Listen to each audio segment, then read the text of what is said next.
Welcome to Streams of Income, hosted by best-selling author and entrepreneur Dr. David Powers, where we discuss streams of income, passive income, residual income, and even why there are dinosaurs and zombies in this intro. Fasten your seatbelts and get ready to dive in. And I would like to welcome Dr. David Powers to our show. Dave is a founding member of the U.S. Department of Homeland Security, a decorated U.S. Marine Corps and U.S. Army veteran. He is a distinguished member and diplomat of the American Academy of Experts in Traumatic Stress and a board-certified expert in traumatic stress and emergency crisis response. Dave, I am honored to be interviewing you today, and I can't wait to hear what you have to share with my listeners.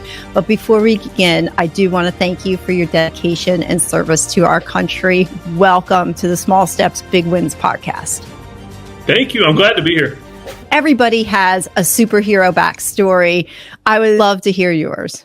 Oh, and I love telling it because it's not all about me. I'm a third-generation veteran. My grandfather was actually in World War II. He participated in a lot of the amphibious landings on the march to Japan, and was actually on Iwo Jima when the flag went up. It was pretty amazing stories there.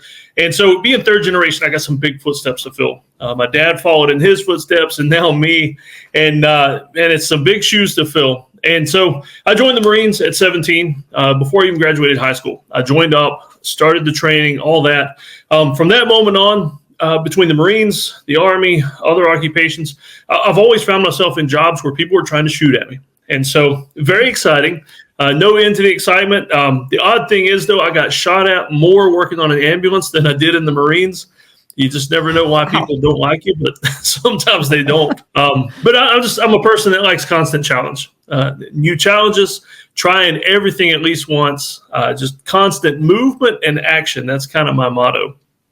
Of course, my latest adventure, though, is having 5 kids. I've got 5 kids from 18 to 5. And that's a challenge all on its own because they're all so different. Yeah, so that's the fun for me is doing all the fun things with them. And now instead of treating people on an ambulance like I used to, I treat my kids because of some of the things we get into. What are some things that your family's gotten into then? I'm just curious. Well, they from 5 on up, they all love to play with snakes and things like that. And so we've learned quite a bit of identifying which ones not to play with and which ones to stay away from. And I actually put them through, I train a lot, I do a lot of medical training. And so I've been putting them through wilderness first aid classes and CPR. And so, matter of fact, at a church basketball game the other day, somebody dislocated their shoulder. And my son comes running over to me and he's like, Dad, come help me treat this guy. He's laying over in the corner where he fell. And so there we are in front of this whole crowd at this church and, popping somebody's shoulder back in. So that was kind of fun. Oh, wow. Yeah. Yeah. I think that's an impressive life skill. I mean, you're giving your kids something that they're going to carry with them forever. Really. I mean, the absolutely. Experiences that you're putting them through and the situations that they're experiencing are just invaluable. I mean, a quick on my end, many years ago when my son turned, I think it was 12 at the time, they could take babysitting courses. And so he took a babysitting course, and then one of them was to learn CPR. And several months later, he used it not on his brother and sister, but me. I had something lodged in my throat and I was choking, and he saved my life. So you never know what kind of education will come in handy for your kids and when they're actually going to use that. So Dave, you have an amazing background. I know at one point you shared with me that you were involved with Homeland Security. Can you share how you got involved with that, and if there's any story around that? I would love to hear. Yeah, actually, more back to my grandfather. He was one of the first paramedics in the state of Tennessee, and he used to take me to his training classes when he would teach other new paramedics, and I would hang out at the fire station and all that. And so as soon as I was old enough, I started riding on the ambulance, and that quickly moved into EMT, paramedic, water rescue, high angle rescue. I mean, anytime there were neat toys that I could use, ropes, climbing, whatever, I would get into it. And so I was in a position with FEMA responding to disasters right after 9/11. And so when Homeland Security, when they were working that up, they brought a bunch of us together, and we were the nucleus that formed the whole Department of Homeland Security. And so, of course, my specialty there was disaster medicine, whether it's man-made events like a terrorist attack or natural disasters like hurricanes, wildfires. We would set up field hospitals, mobile hospitals, and help people out when bad things happen. That's fascinating. So you've been through a lot of situations, not only as a young man, but also in your teens. Could you talk about some situations that shaped who you are and what you've learned from them? Yeah, some of the most impressive ones on the ambulance. Like I remember the first time that I did CPR on somebody, and we'd been doing it for a while. By the time we got there, he had already been down for a while. And to be perfectly honest with you, a lot of times by the time they make it to the ambulance, if we're doing CPR, there's not much of a chance because 10 minutes until we get there, we're performing CPR on scene, and there's not always a lot of hope. And I'm sitting there, I'm at his head, just kind of straddling his head so I can do the bag valve mask and breathe into him. And his eyes popped open. And I mean, Wow. At a moment when there was no hope and we're just going through the motions, doing what we can, but just, not hopeful that anything's going to happen, his eyes pop open. And by the time we get to the hospital, he's conscious. And that was energizing for me because it made me realize that even among things where I'm just going through the motions and things like that, there is always hope. And I just need to keep going and keep pushing through that. Is that physically demanding to perform CPR on a patient? Yeah, very much. Matter of fact, so much so that with a crew of 4, because we would get backup when we had to do CPR, we would rotate positions because, I mean, even in the dead of winter, you'd be soaking wet in sweat and just physically exhausting. I mean, it's one of the hardest workouts because of all the stress involved as well. Wow. In any of those situations, when you come across them, you've got to have some limiting beliefs that go through your mind, and you touched a little bit on it, that you don't know if they're going to make it, but there is hope there. What do you say to yourself, or how do you conquer your limiting beliefs to prevail in those types of situations? Just knowing that I've got a job to do. For me, it's a baseline. Like I have this baseline that no matter how bad it is, no matter how long they've been down, if that's the situation, that I've got a job to do. And I'm going to do my job no matter what. And that's what happened then. I mean, even without much hope, I did my job and it worked. And that's happened other times as well. Diabetic calls are another big one where you get there and they're unconscious, unresponsive. And once you hit them with the right meds, it's like poof, they are awake and they're up and they're wondering why you're standing over them. And it's just amazing. What are some changes that you made in your life that you didn't think were going to have big results, and the outcomes of those changes? Well, I had a rough time as a kid, preteen and into my early teenage years. We lived in a trailer park, and it's nothing really about trailer parks, but this was a very low-income trailer park. It's just where we lived. And the only kids there, I mean, you just made friends with the only kids around, and they would torment me. Just physically abusive. They would make me steal things for them, just all kinds of things they did. And of course, I hid all this from my parents. And what this did for me, it was just, it made me absolutely miserable into my teenage years. I mean, middle school and high school are hard enough. But when you've got this stuff going on, when you get home and you go out and you just want friends so bad that you're just willing to hang around them no matter what. And it made me very angry for a long time. And I mean, even into my adult years, very angry. But what it did to change me was that at some point, I decided nobody was going to push me around anymore. And I started martial arts at this time. I started learning how to defend myself and take care of myself. That actually led to me wanting to join the military because that was a better place to get more training to not only take care of myself, but to defend other people. Because as much as I didn't want it to happen to me anymore, I also wanted to keep it from happening to others. And of course, in the military, it's on a grander scale where you're protecting entire communities and countries and people groups. I mean, I wanted to make sure as much as I could that it didn't happen to me any longer. and then extend that out. I can see those were some pretty traumatic experiences. As you said, high school, middle school, and that's hard enough. But then, and wanting to be accepted, I think all of us can relate to that. And just coming home, just wanting friends, but being in this very difficult situation, those were pretty traumatic experiences. And I appreciate you sharing them with us. And I can see how they shaped you to have a purpose to serve and protect those who can't protect themselves. And I can also see why one of your missions is to want to empower dads and others to become protectors of their families. What are some things that you look forward to because of these changes that you've made in your life, wanting to be more of an involved dad and protecting others? For me, I mean, just watching my kids grow up and experience things, all the new things. I mean, just like, when they're small, everything is new. And as they grow older, they get to experience the things that you've done and that you've known for the first time. And I get to relive through all that. And not only that, we always hope to give our kids a better life than we had. And I'm not just talking about things or a bigger house or a nicer car. We want to protect them from all the bad things, but also make sure that they have access to, just new adventures and new challenges. And kind of like the Jordan Peterson quote, help them do dangerous things carefully. And that's kind of a motto that we've adopted in my family. It's just, we do a lot of dangerous things. And to be honest with you, a lot of times I'm the one that gets hurt. And so we do dangerous things carefully, and then they know how to treat me if I get hurt. Dangerous things? What kind of dangerous things do you guys do besides the snakes? Well, my kids love to climb trees, and I don't just mean climbing to where they can jump out of the tree. They like to go high. They go up much higher where it makes me nervous. And anytime we're hiking and we find a tree that's across a little valley or a stream, something like that, my kids are the first ones to go running across the tree.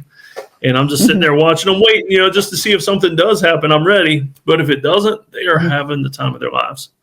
I bet your kids love the experience that you're giving them. And it's not, like you said, like the Jordan Peterson quote, it's a dangerous but controlled experience, and I think I can see the value in that too, because you're also preparing them to face their own fears. So the more you face fear over and over again, the more you become used to it. They're not just learning skills, but they're learning life skills and what their tolerances are. And, I think when we're younger, we're definitely more fearless. When we're younger, you just don't want to, you don't even worry about that. And I can relate to your desire to homeschool as well. I homeschooled my kids over a 15-year time span, and it is tough. It was tough, but it was rewarding at the same time. If you could go back in time to your younger self and deliver a message, what would it be? Be willing to fight. And I don't mean that in a bullying sense or starting fights, but there were definitely times I look back, some of my biggest regrets are times that I should have stood up for myself or somebody else. I mean, I can even remember instances where I should have protected my little sister more on the school bus, things like that. So be willing to fight if the situation calls for it. I mean, do everything you can to avoid it or de-escalate, but be willing to fight if you need to fight. And that continues on in my adult life. I mean, just there are situations where I approach in my job or other places where I need to be willing to fight if necessary. Do you have an example, a recent example of just being willing to fight for something that you could share with us? Well, yeah, it's kind of a tame one considering some of the job stuff I've done lately. But we've got a neighbor here that lives not too far away, and we have issues there. And being willing to confront somebody when they've done wrong, and too many people are afraid of conflict. And to be honest with you, too many people don't have any training in conflict resolution. I mean, so just being willing to fight doesn't mean you always have to fight. But just standing up for yourself. You got to stand up for yourself and your family. I mean, because that's what's important. Yeah, that's a good point. Training in conflict resolution. I don't think that's something there's not a class on that in high school on how to do conflict resolution. So you bring up a good point there. What are some things that you've done to kind of train yourself in conflict resolution that you could share with us that maybe we could take away with today to think about and use when that next conflict comes up? Something practical. Well, one of the biggest things I do is try to help others with conflict. I mean, my post-grad degree is in counseling. And so I've taken courses in a course called Peacemakers. And I really enjoy that because it helps me get into helping others with conflict. And that's good practice because we all know it's much easier to help other people than ourselves. Because whether it's diet, weight loss, conflict, anything, it's always easier to help other people. And so the more I can practice with other people, it makes it easier for me to do it in my own life. And so with most things in life, I say if you want training or you want to get better at something, find a way to serve other people doing that thing, and it'll give you, as much practice as you can get. That's excellent advice, actually. Just find what you want to get skilled at and then go help somebody go do it. I think that's great advice. What are some daily habits that you do that help you achieve the life that you're living today? One of my biggest ones is journaling. I know me and you connected over the Miracle Morning, and it's an amazing book. I would recommend it to everybody, but it has kind of set the path for the way my day starts. And as Dave Ramsey says, attack the day before the day attacks you. And I kind of use the Miracle Morning journal setup to do that. I plan my day before it happens. And yeah, things do jump in or emergencies happen. But the more I can plan my day the night before or that morning before everything else intervenes, I find that the better it goes, the more I get done, the less stressful I am at the end of the day. And I also know that being an entrepreneur, I could work all day long and into the night. There's always something to do. But if I plan my day, I also know a point where I've done enough. Like I've done enough work today. It's time to quit and go outside and play with the kids and do some dangerous things carefully. Yeah, I mean, as an entrepreneur, yes, you're right. You do have to structure your days. And I also do the Miracle Morning. And anybody listening, my other guests so far, everybody I've interviewed, they also do the Miracle Morning as well. So my goal is to actually have Hal Elrod on the podcast at some point. I talk to people and everyone, they're like, the Miracle Morning has changed my life. And it has for mine as well. And I'm going to Austin in a couple of months. And Hal is actually going to be there. So I'm hoping to be able to get a couple of minutes with him so he can be on the podcast. You have a motto. You want to share that with us? The motto is just kind of, I like to attack everything, challenge everything. I like to face everything head on as much as I can because I find that being more active instead of reactive gets me a lot further in life. It decreases problems before they happen. It helps me be a little more in charge of what I'm doing instead of, because the world will take every chance it can to direct what you do that day. I want to be the one that directs what I do and also what my kids do. And so that we can, live the best lives that God planned for us. And you know what? Yeah. Now that I think about it, I do have another motto that I stole from someone else. Teddy Roosevelt, he had a quote called "Do hard things," and I try to do that. Everything I do, I try to find a way to do it harder. And so where I live, we live way far back on a dirt road. It's a half a mile to the mailbox. It's just an example of how we do hard things. Most of all my neighbors, they stop at the mailbox in their cars on the way home to get their mail. Well, me and the kids, we don't do that. We walk from the house half mile downhill and then a half mile back uphill every day to get the mail.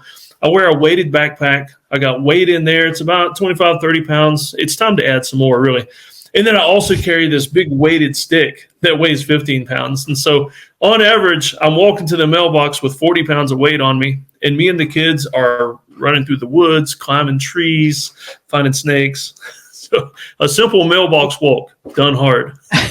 That's a great example of how to do hard things. Like just walking to the mailbox. I would not have thought that. I don't have to go a half mile to my mailbox, but carrying an extra something, I think that I would not have thought of that. Just Dave, you have a life that is full of adventure and challenge. What's your approach to facing those challenges that could help my listeners? And what are some challenges that you have going on today? Well, like I said before, always head on. Any chance you get, just face that challenge. Do it before it's a challenge. I guarantee you'll enjoy it more. Enjoy everything more if you just face it head on instead of letting things build up. And I try to do that with my kids. I mean, these days, my biggest challenge, I mean, most people would say it's work or it's colleagues or other things like that, or politics or whatever. For me, it's my kids, because it's a challenge I enjoy. And I can face that every day, and it's not always fun. I mean, you've got kids, and sometimes you wonder if it was worth it having kids. And a second later, somebody will do something, and you're like, man, there's nothing better that I've ever done. And so that's my challenge these days. I mean, I have challenges at work, but they pale in comparison to the joy that I get from facing the challenge of having kids head on. I'm on the backside of parenting now while my kids are out of the house. Having them in their 20s is another set of challenges, but I can guarantee that it's not, well, at least where my kids are anyway, it's not as challenging as having 5 of them under 18. Kudos to you. There's something that you wanted to talk about today that I haven't asked that you'd like to share? Yes, actually, one of the big things I'm trying to do now, because, I mean, my main role in life now is dad. It's not emergency worker, it's not counselor or anything like that. The main role that I like is dad. And so my focus nowadays is helping other dads. And with my background, what I've found is a lot of dads out there are not prepared to protect their families. And I don't mean, guns and things like that. Just protecting their families during emergencies. I've been in too many situations on an ambulance, in the military, other places where things happen and dads should be the first ones to stand up. Dads should be the first ones to respond. The kids should be able to look to their dads and know that's where help is going to come from.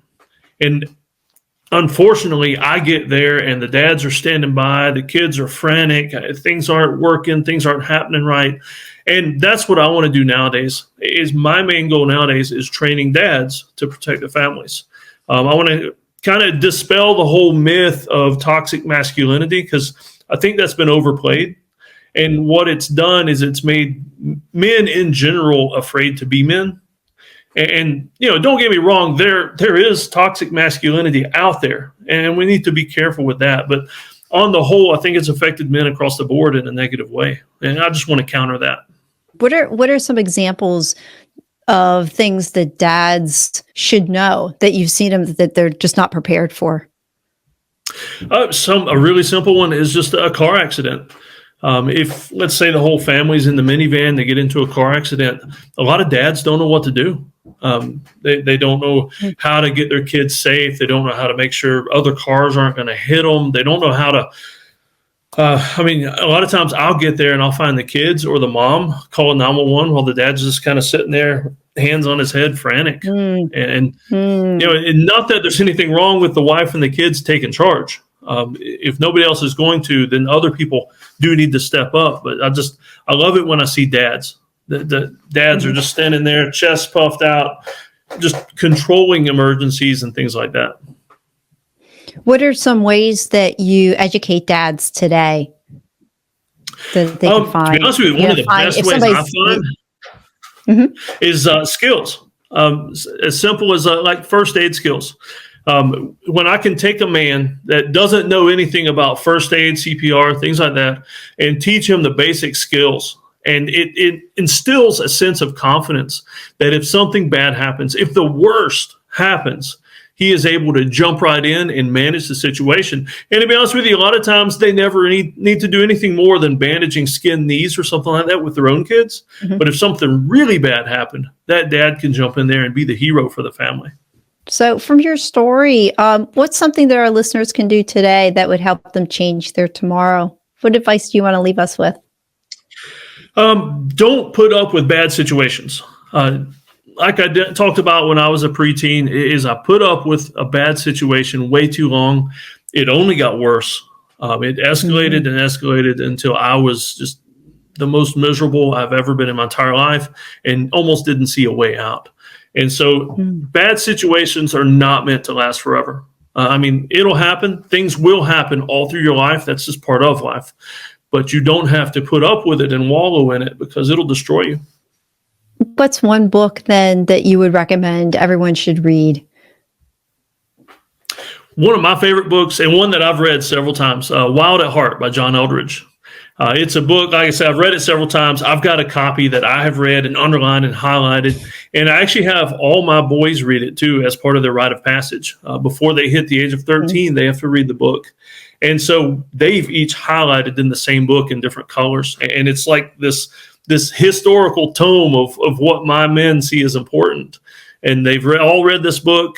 John's an amazing guy. I've never met him, but I follow him a lot and listen to him. And like I say, it's one of my favorite character building books as well. So, Dave, I want to thank you for being on my podcast. We have walked away with so many nuggets of wisdom and information. How can my listeners reach out to you? The best place to get a hold of me is bearuggedDad.com. You can find my email, all my social media channels there, just bearuggedDad.com. For your listeners, though, I actually have a free gift I want to give them. So if they want to go to RuggedDadLives.com, they can get a free gift that I've got on there for your listeners. Okay. All right. Thank you. And that ebook would be available on my website. Dave, thank you very much. I'm so glad you were on my podcast today. Yeah, thank you for having me. Oh, I know. I promised that was the end. But one last thing, and maybe this can benefit you as well.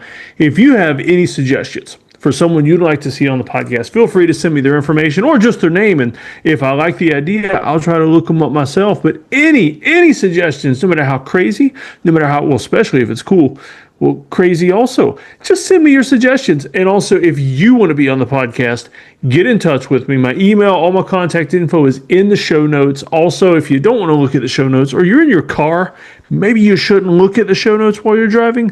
It's redteamgoals.com. You can get all my links and everything else there. So let me know your suggestions and tell me more about yourself if you'd like to be on the podcast as well. Thanks again for listening.